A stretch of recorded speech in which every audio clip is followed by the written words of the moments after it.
सम्यक दर्शन एक संक्षिप्त सार। वृक्ष वैसा ही होता है जैसा उसका बीज हो, इसलिए नीम के बीज से आम और आम के बीज से नीम नहीं होता। संसार का दुख रूपी वृक्ष मिथ्यात्व और अज्ञान रूपी बीज से होता है और धर्म का सुख रूपी वृक्ष सम्यक दर्शन के बीज से होता है। दंसण मूलो धम्मो अर्थात सम्यक दर्शन धर्म का मूल है, ऐसा आचार्य कुनकुनदेव कहते हैं। सम्यक अर्थात सच्चा और दर्शन अर्थात श्रद्धान, मान्यता या अभिप्राय। इसलिए सम्यक दर्शन का अर्थ है सच्चा श्रद्धान, सच्चा अभिप्राय।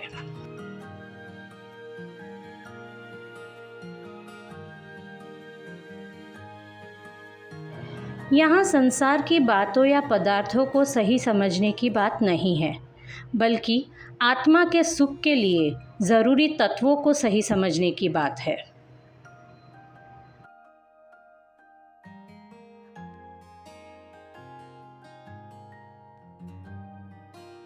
सम्यक दर्शन का सद्भाव जीव के सुख का और सम्यक दर्शन का अभाव जीव के दुख का मूल कारण है।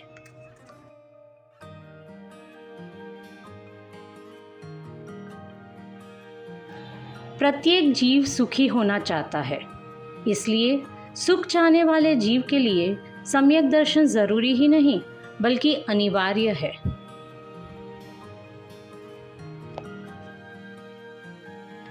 सम्यक दर्शन आत्मा की अनुभूति होने पर होता है और सुख आत्मा का गुण है। इसलिए सम्यक दर्शन की प्राप्ति ही सच्चे सुख को प्राप्त करने का एकमात्र उपाय है।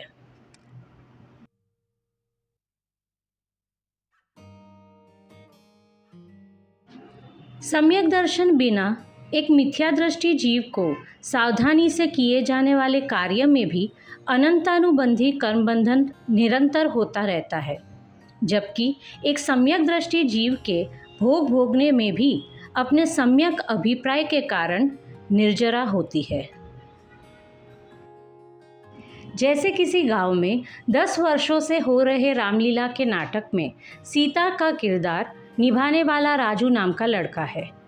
अधिकतम समय सीता के वेश में रहकर उसकी तरह ही बोलने चलने आदि क्रियाएं करने पर भी किसी व्यक्ति के राजू नाम लेने पर वह तुरंत मुड़कर देखता है। उसकी स्वयं की राजू अर्थात एक लड़का होने की मान्यता कभी नहीं बदलती। वैसे ही जो जीव स्वयं को पुरुष, धनवान, गरीब, डॉक्टर, विद्यार्थी आदि पर्याय रूप या राग द्वेष आदि संयोगी भावों में रहकर भी उनसे भिन्न शुद्ध ज्ञायक आत्मा ही मानता है, वही सम्यक दृष्टि है।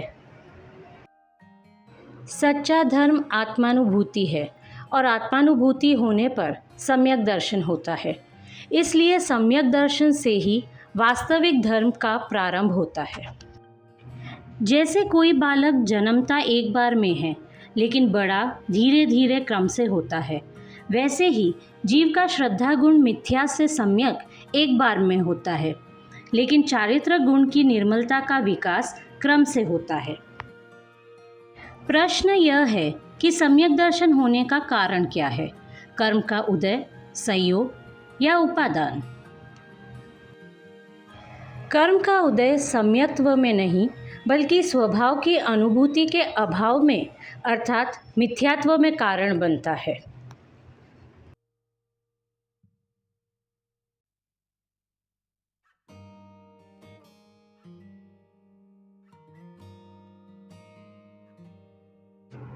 अज्ञानी चौथे गुणस्थान को सम्यक दर्शन का कारण मानता है, लेकिन गुणस्थान मोह और योग से अनुरंजित कषाय की तारतम्यता को कहते हैं। चौथा गुणस्थान अनंतानुबंधी कषाय के अभाव होने पर होता है और कर्मों का उदय स्वयं अनंतानुबंधी कर्म के उदय का अभाव कैसे कर सकता है?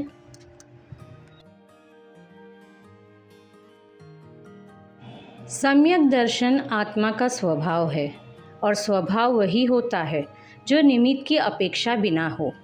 इसलिए सम्यक दर्शन का कारण कभी कर्म का उदय नहीं होता, बल्कि सम्यक दर्शन द्वारा ही कर्मों के क्षय की शुरुआत होती है। स्वभाव की अनुभूति होने से अनंतानुबंधी कषाय का अभाव होता है, जिसे अविरत सम्यक्त्व नामक चौथा गुणस्थान कहते हैं। जैसे जैसे स्वभाव की सन्मुखता में वृद्धि होती है, वैसे वैसे भूमिका अनुसार व्रत आदि के शुभ परिणाम बढ़ते हैं और अप्रत्याख्यान, प्रत्याख्यान और संज्वलन कषाय के अभाव द्वारा गुणस्थानों में वृद्धि होती जाती है।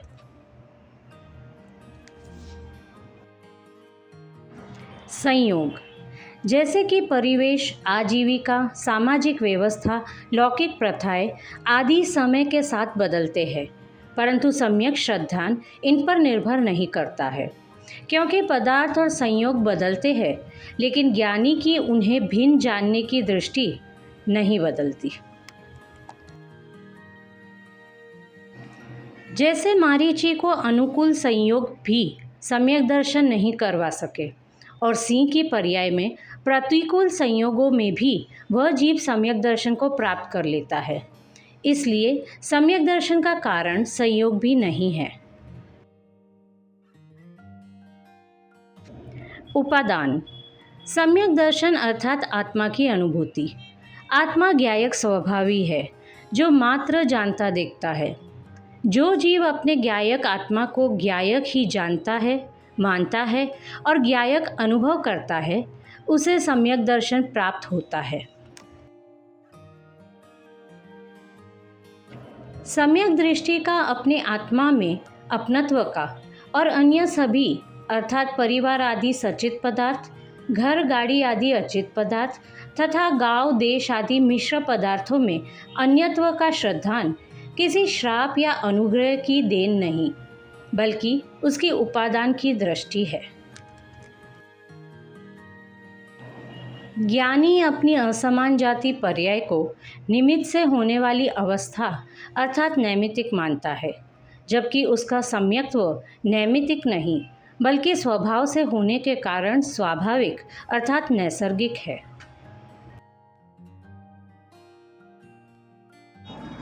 परंतु सम्यक दृष्टि का दृष्टांत बहुत संभल कर ग्रहण करने की आवश्यकता होती है, क्योंकि अज्ञानी जीव सम्यक दृष्टि के आधार पर अपनी अनंतानुबंधी रूपी कषाय का पोषण करने रूप छल ग्रहण कर लेते हैं।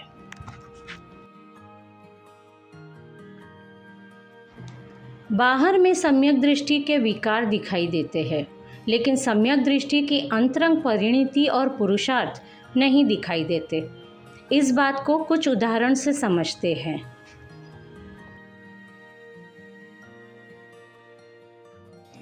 जैसे पानी में बतख स्थिर तैरता हुआ दिखाई देता है, लेकिन पानी के अंदर वह निरंतर कार्य कर रहा होता है।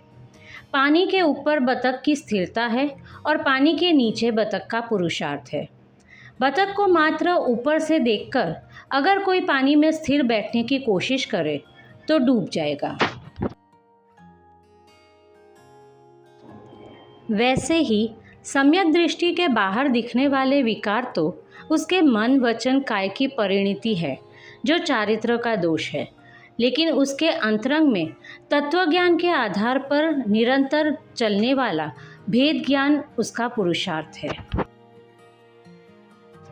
जिस प्रकार कोई डॉक्टर बीमार व्यक्तियां, उनकी बीमारियों के उपचार और उन बीमारियों के विचार के बीच ही अपना अधिकतम समय बिताता है, लेकिन उसे अपने स्वयं स्वस्थ होने का श्रद्धान निरंतर बना रहता है, बल्कि उसी श्रद्धान के कारण वह बीमार की बीमारी का उपचार कर पाता है।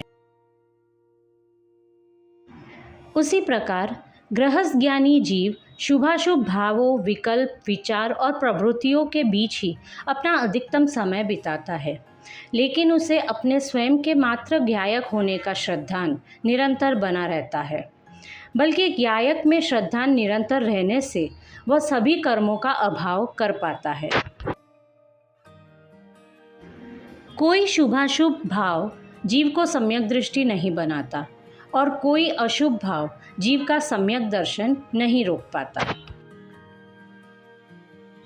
सम्यक दर्शन का कारण कोई कर्मोदय से होने वाले क्षणवर्ती विकारी भाव नहीं है, बल्कि मात्र स्व पर के भेद ज्ञान से अपने ज्ञायक स्वभाव में किया गया अपनत्व भाव है।